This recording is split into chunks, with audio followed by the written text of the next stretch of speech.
Bendiciones, hermanos. Le damos las gracias al Señor por la oportunidad que nos concede nuevamente para reunirnos en esta semana para discutir la lección 18, en la cual estaremos hablando de la multiplicación de nuestros recursos.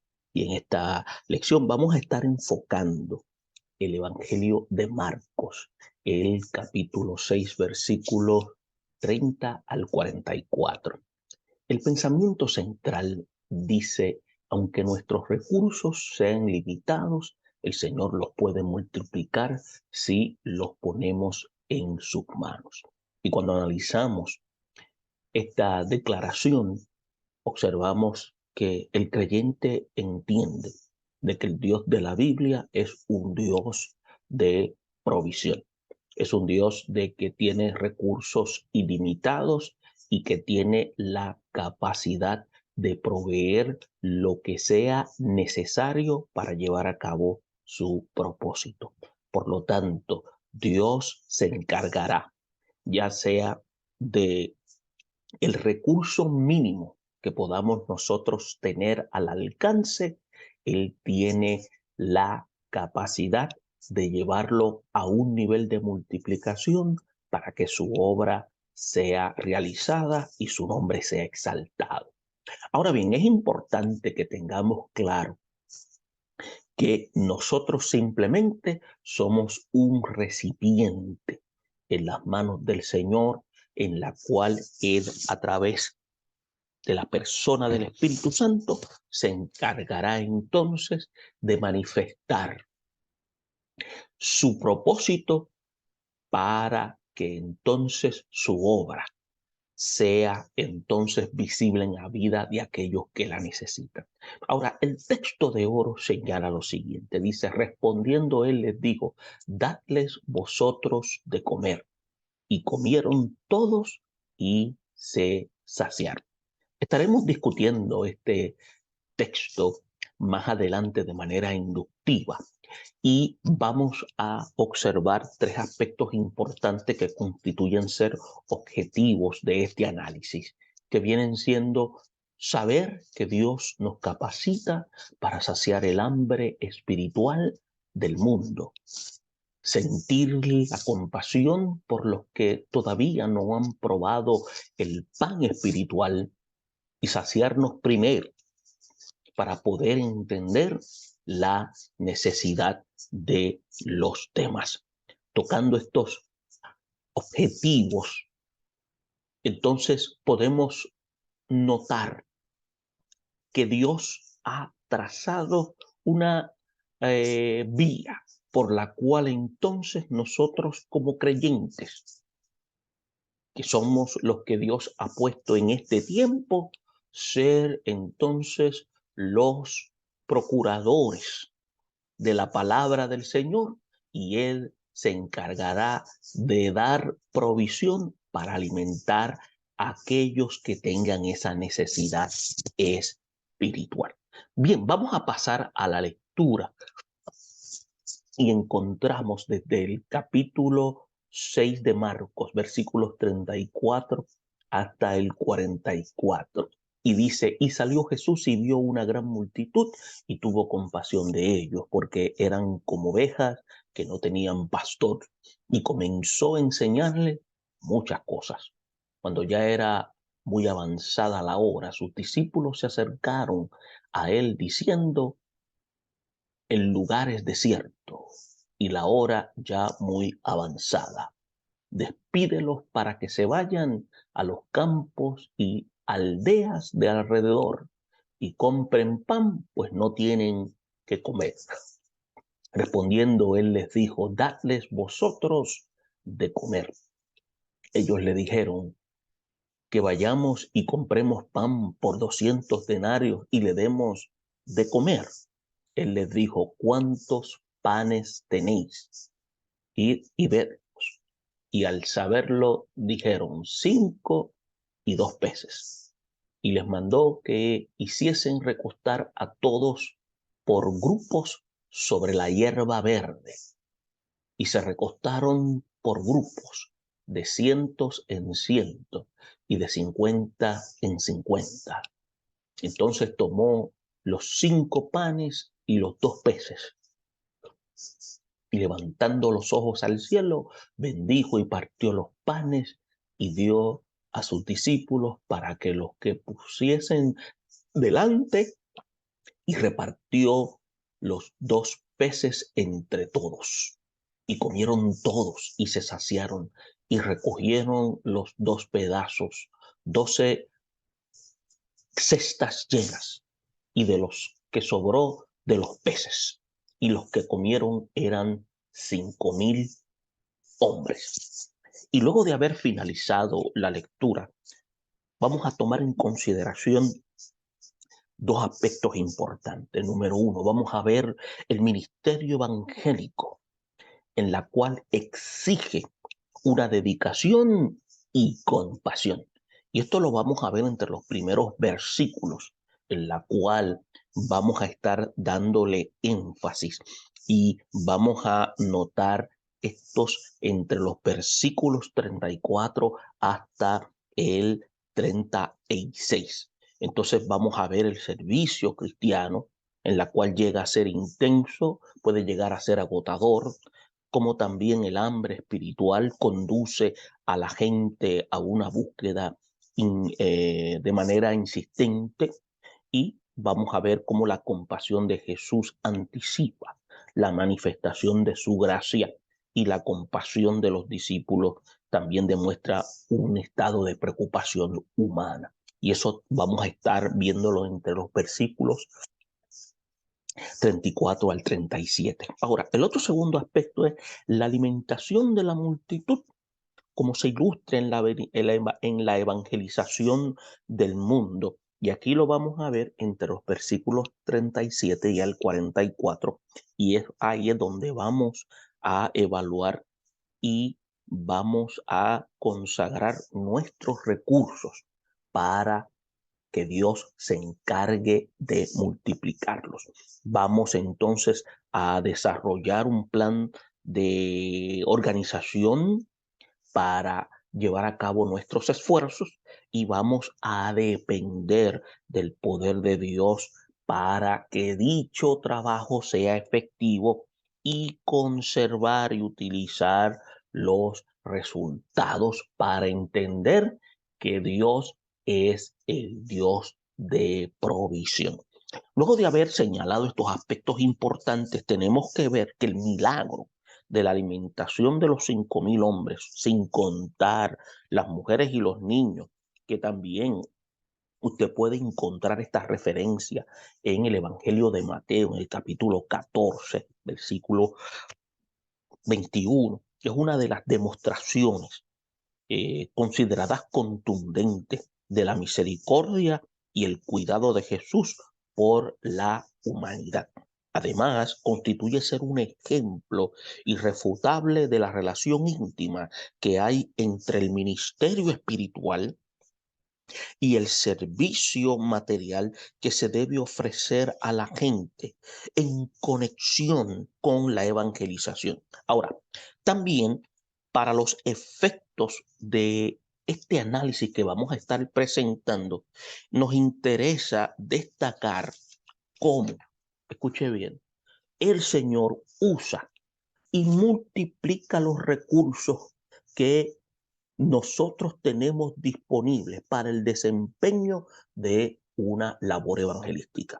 Es por eso que si nosotros nos ponemos en sus manos, podemos evaluar y vamos a experimentar cómo Él es capaz de llevar a cabo su propósito. Y eso sí lo ponemos en sus manos, como hizo el precavido muchacho que llevaba los 5 panes y 2 peces en este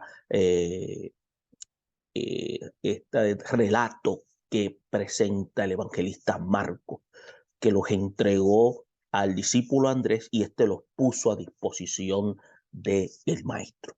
Entonces, cuando él los desafió a darles de comer a toda aquella gente, él estaba poniendo a prueba la fe de los discípulos y dejándolos a ellos para que analizaran y también dejándoles una lección para que el ministerio entendieran que era uno en la cual Dios tenía que estar en la ecuación. Es por eso que el milagro de la multiplicación de los panes y los peces quizás no se repita jamás en la misma forma ante nuestros ojos.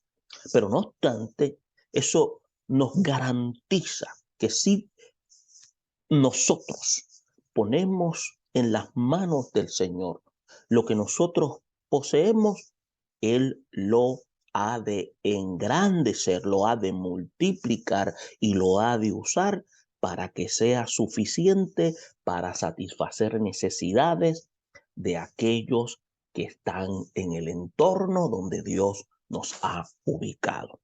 Ahora bien, cuando analizamos la lectura del capítulo 6 que recomendamos que haga lectura de todo el capítulo 6, queríamos hacer resaltar específicamente antes de los versículos 34 unos señalamientos que se hacen en los versículos 30 hasta el 33.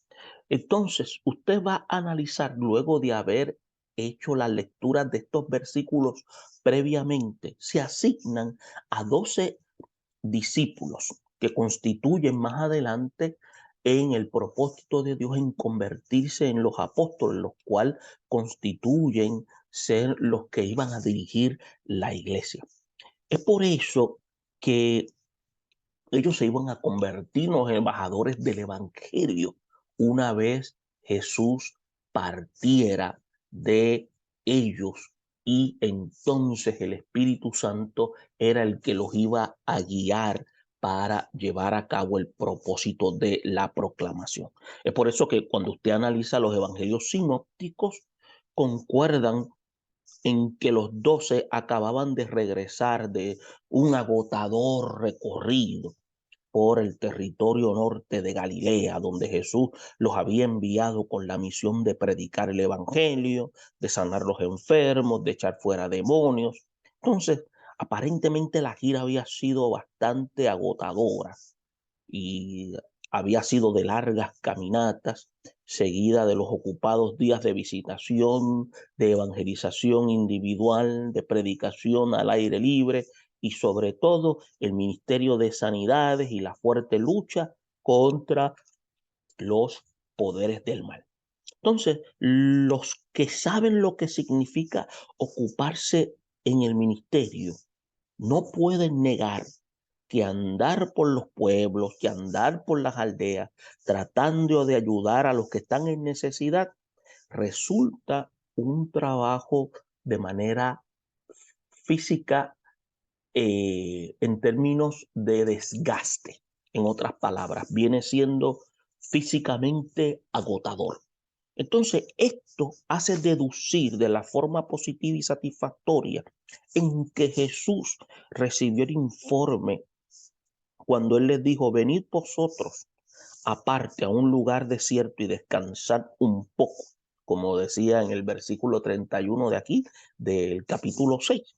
Entonces, de esta manera se indica que se merecían unas cortas, como diríamos, vacaciones y un tiempo especial para estar a solas con el Señor, descansando y haciendo toda clase de preguntas para satisfacer inquietudes.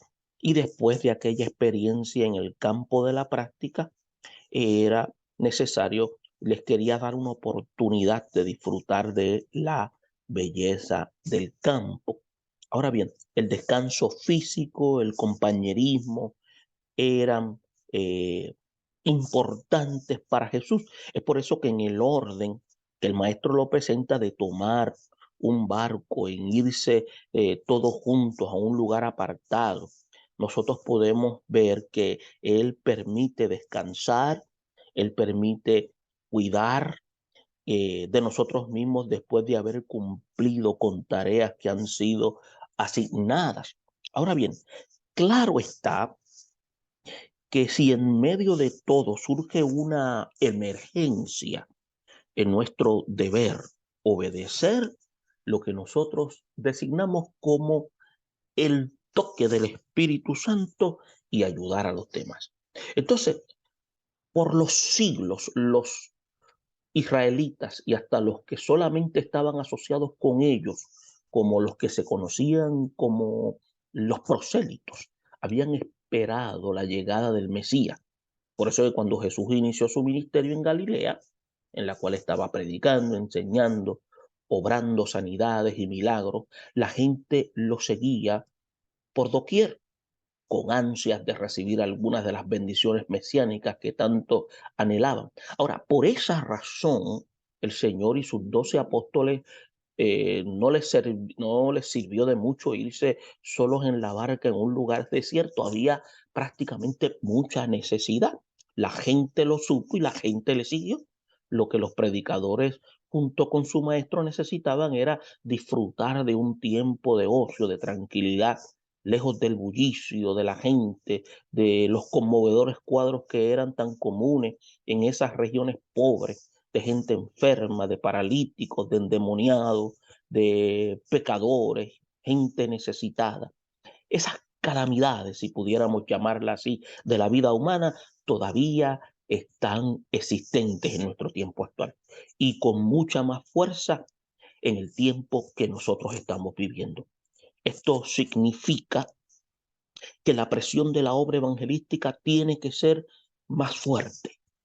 Y es por eso que miles de cristianos están respondiendo al clamor del mundo y le llevan buenas nuevas de paz y de salvación a aquellos que están en esta situación. Aún así, en medio de la comunicación que tenemos hoy, entiéndase la prensa, la radio, la televisión, y otros medios, las noticias acerca de las actividades que ocurren, tenemos que ver que las actividades de Jesús se propagaban con mucha agilidad en aquel tiempo sin haber medios tecnológicos. Así fue como el viaje de un supuesto descanso que había planificado no pudo pasar inadvertido por la gente. Pero podemos ver que esto era resultado de cómo el Evangelio del Reino estaba atendiendo las necesidades de aquellos en la cual pudieron encontrar esperanza en el Dios que se había encarnado y se había hecho patente en medio de ellos.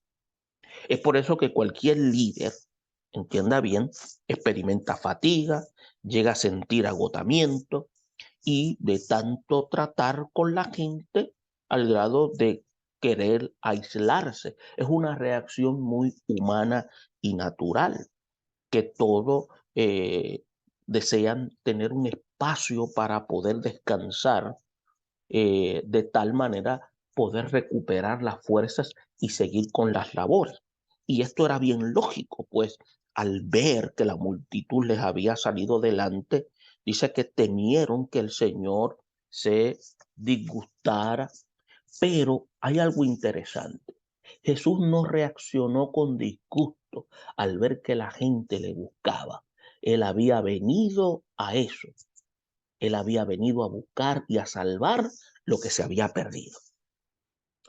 Es por eso que cuando vio al gentío que los esperaba con gran ansiedad, dice la escritura que se sintió profundamente conmovido y respondió con el amor que lo caracteriza como pastor que da vida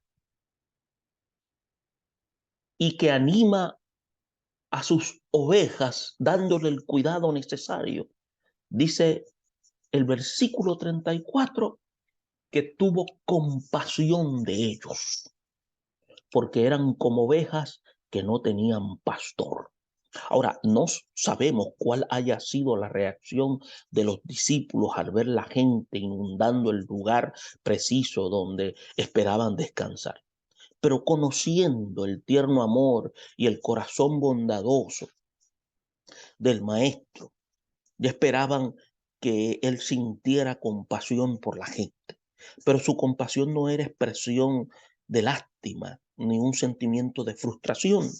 La compasión del Hijo de Dios anticipaba la manifestación de su gracia y también estaba convencido de que si acudían a él era porque tenían hambre y tenían sed de justicia, y él los podía saciar. Y es cierto que sufrían enfermedades y una diversidad de infortunios y que algunos habían venido solo para ser sanados y resolver sus problemas temporales. Pero Jesús sabía que en el fondo de su alma cada uno sentía una gran necesidad que solo él podía satisfacer. La necesidad de ser salvos, de escuchar la palabra de vida eterna y sentir en sus vidas que ahora tenían rumbo, a pesar del estilo de vida que estaban viviendo. Y sería una enorme bendición si tuviéramos, aunque fuera un resumen de las muchas cosas que les enseñó y los milagros que realizó en aquel día. Pero, aunque carecemos de un informe, nosotros podemos garantizar que les habló por parábolas, se las explicó, luego les dio enseñanza espiritual en cuanto a estas, y no cabe la menor duda que los llamó a dar frutos de arrepentimiento y además los instó a abandonar la vida mundana y a consagrarse al discipulado. Y también sabemos cuántas preguntas tuvo que responder, pero se nos ocurre, si es que pudiéramos decirlo de esta manera, se nos ocurre pensar que cada vez que se hacía más interesante el diálogo y la exposición de su enseñanza, la gente no sintió cómo transcurrió todo el día. Y eso es interesante, el dedicar tiempo y esfuerzo cuando uno, a la verdad, está dado al servicio para Dios, porque vamos a ver entonces que hay una entrega total, entonces vamos a ver la mano de Dios glorificarse. Ahora bien, en los versículos 35 y 36 vemos la preocupación de los discípulos, que era una de sentimiento típico. Y era típico de todo ser humano cuando ve que la crisis era inminente. Y nos compadecemos de los que sufren, pero estamos incapacitados para ayudarlos. Eso es lo que se conoce más bien como un estado de impotencia. Los discípulos veían la puesta del sol como una indicación de que ya era hora de terminar la campaña y despedir toda aquella concurrencia de alrededor de 15,000 personas. Y se ha imaginado usted lo que es tener que atender tal número de visitantes en un lugar desierto. ¿Sabe? Nosotros no podemos criticar a los ayudantes del maestro por manifestar una preocupación por todo aquel gentío. Además, ellos mismos estaban casi desmayándose del hambre y se sentían agotados por encontrarse en las mismas condiciones en que habían pasado toda la semana anterior. Yo personalmente cuando tengo hambre me pongo de mal humor. Vemos este maravilloso episodio en que el Señor crea el momento para darnos una lección, especialmente en este caso, en este relato, a sus siervos, sin descansar su anhelo de ayudar a los miles de oyentes. Es por eso que la solución propuesta por los discípulos, de acuerdo a lo que señala el evangelista Marcos, fue despedirlos. Y cuántas veces nosotros también hemos pensado que lo mejor ante la crisis es entonces cerrar las puertas de la iglesia y despedir la gente o renunciar a nuestros cargos.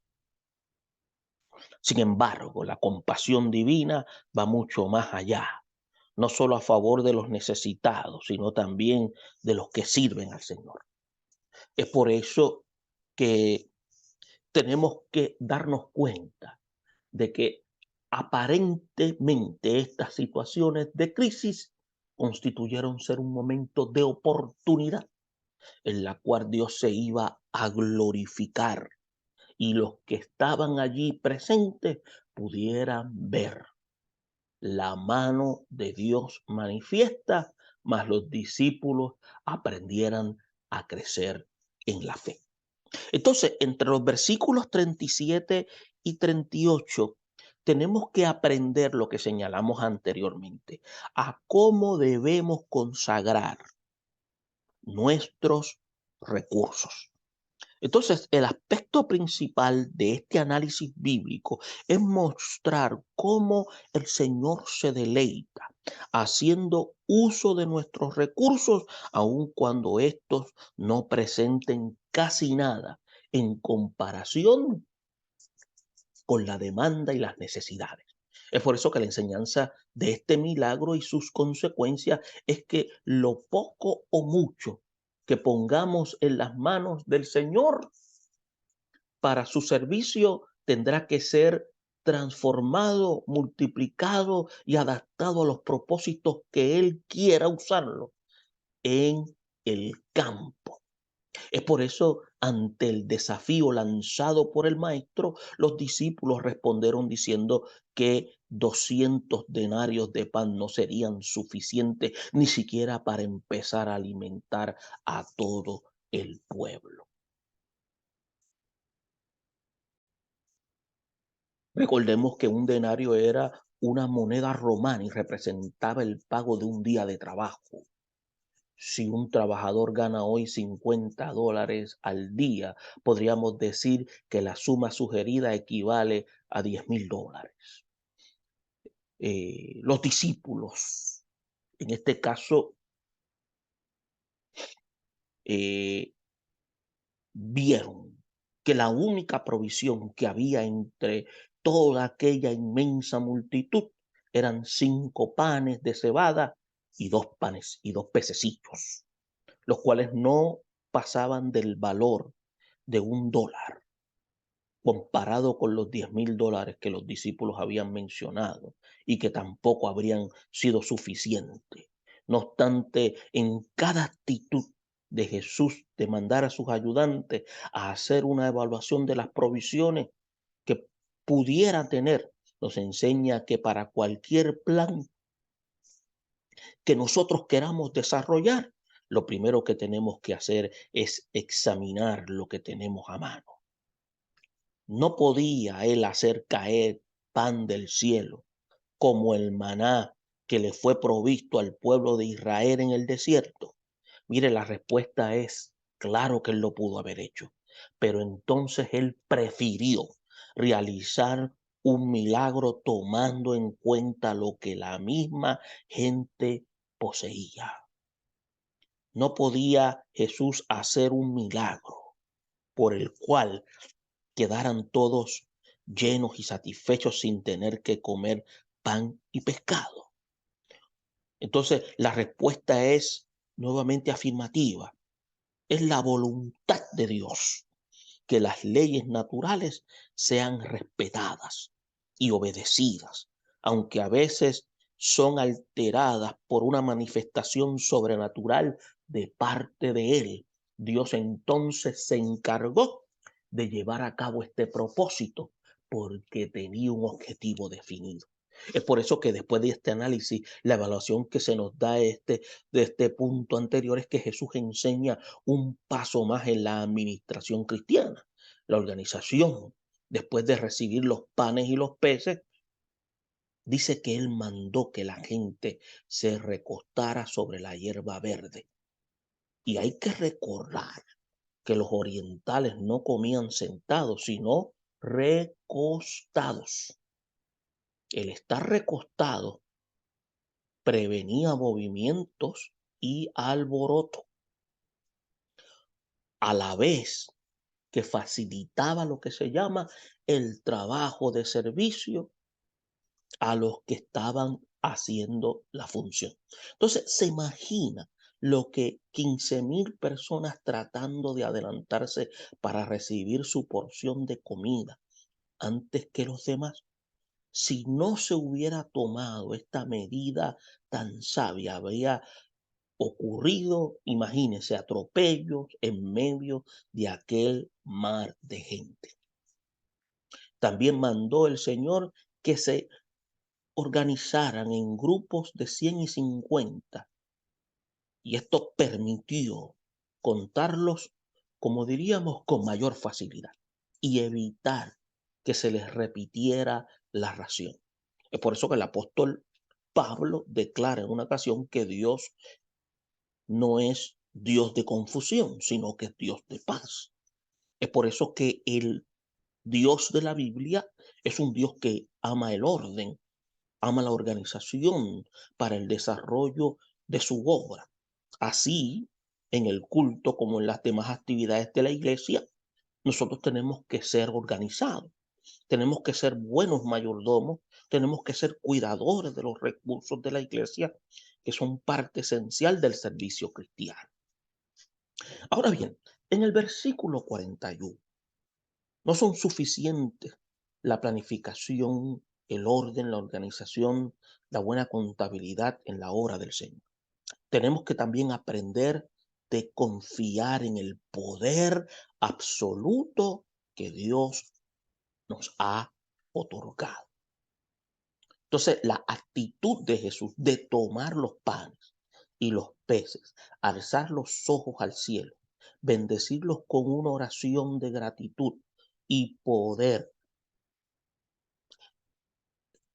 en este momento de crisis, lo que hace es que demuestra que lo más importante es que nuestros recursos sean consagrados a Dios para que Él lleve a cabo su propósito. Y es por eso que entonces se nos exhorta a través de la Escritura que debemos ser agradecidos y expresar delante de Él que es el que nos provee todas las cosas que necesitamos. Y cuando nosotros reconocemos nuestra insuficiencia y ponemos nuestros pocos recursos en las manos del Señor, dándole gracias por ello y pidiéndole que los haga eficaces, dice la Escritura que Él los bendice y los multiplica. Y en su breve oración, como señala la Escritura, dice que dio gracias. Y en ese momento Él los bendice, los multiplica, y en su breve oración, Él, como vemos como Salvador y como Pastor, demostró que aunque los panes y los peces provenían de un muchacho de entre la multitud, el origen de todas las cosas viene de Dios. Y muchas veces, escuche bien, nosotros nos vemos en aprietos y no sabemos qué hacer. Y la respuesta está en confiar en el Señor. Es por eso que tenemos que darnos cuenta, el milagro tiene que ver con la conservación y el uso de los resultados de una campaña evangelística en la cual tenemos que ver que en todo lo que Dios permite que nosotros realicemos, Él ha de estar en cuidado constante de nuestro servicio. Hay unos datos importantes que se conservan para nuestro beneficio como iglesia y como creyentes responsables de llevar a cabo la misión evangelizadora. Tenemos que todos entender que de la misma forma que todos aquellos en este relato quedaron satisfechos, dicen que la mejor propaganda es el éxito. Y eso era lo que hacía notorio el ministerio de Jesús, que la gente quedaba satisfecha y la gente quedaba agradecida. Los enfermos estaban sanados, los endemoniados estaban liberados, los beneficiados con alguno de sus incontables milagros se encargaban de llevar las noticias, porque entonces se encargaban de testificar lo que Dios estaba haciendo. Otro aspecto importante era que recogieron lo que sobró, que es una buena táctica administrativa, no desperdiciar absolutamente nada. Es cierto que Jesús podía volver a realizar el milagro de la multiplicación y en efecto él lo hizo. Y usted lo puede ver en Marcos 8, versículos 1 al 10. Pero no permitió que se perdiera lo que sobró. No podemos darnos el lujo, escuche bien, de malgastar los fondos ni desperdiciar los recursos, ya se trate de lo que pertenece a la iglesia o de los nuestros. Y otro aspecto importante, se guardó la información estadística.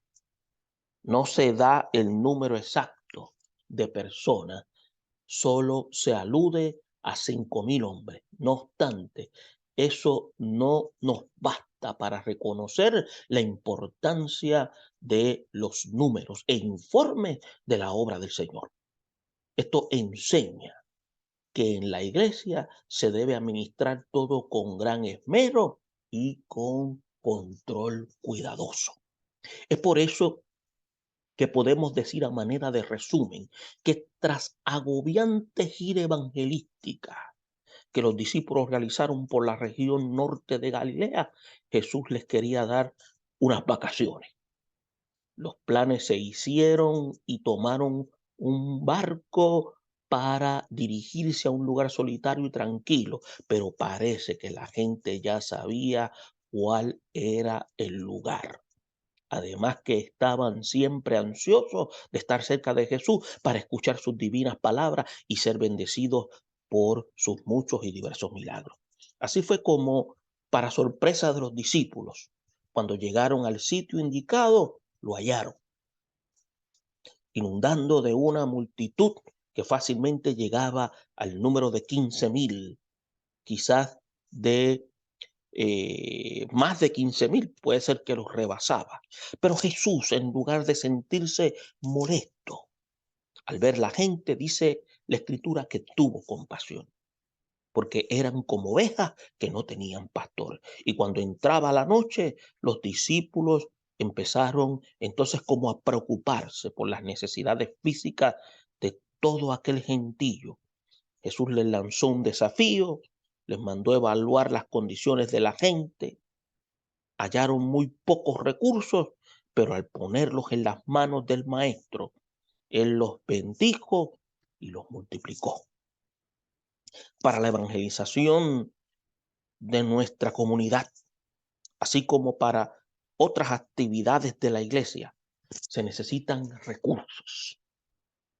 Lo que tenemos que hacer, según lo que hemos hablado en este análisis, es evaluar lo que tenemos, presentarlo al Señor para que Él lo santifique, organizarlo para el trabajo y llevar un cuidadoso control de lo que estamos haciendo.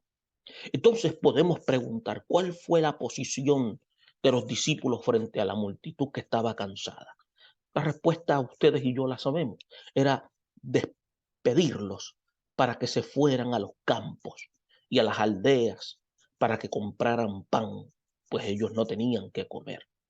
Entonces, podemos mencionar objetivos principales de este análisis. Pues fíjese, mostrar cómo el Señor hace uso de los recursos, aun cuando no representen casi nada en comparación con las demandas y necesidades. ¿Cuánto equivalía a un denario? Un denario era equivalente a una moneda romana y representaba el pago de un día de trabajo. Podemos mencionar al menos pasos siguientes para la realización de un milagro: evaluar y consagrar los recursos, planificar y organizar los esfuerzos, depender del poder de Dios, conservar y utilizar los resultados. Y dentro de la conservación de los resultados, ¿qué se puede destacar? Dice que recogieron lo que sobró, no desperdiciaron nada, se guardó la información estadística y eso habla de la importancia de los números e informes de la obra del Señor durante su obra de ministerio. Y es importante que entendamos que en el trabajo que Dios ha puesto en nuestras manos requiere de organización. Esperamos que este análisis bíblico sea de ayuda para sus respectivas congregaciones. Bendiciones.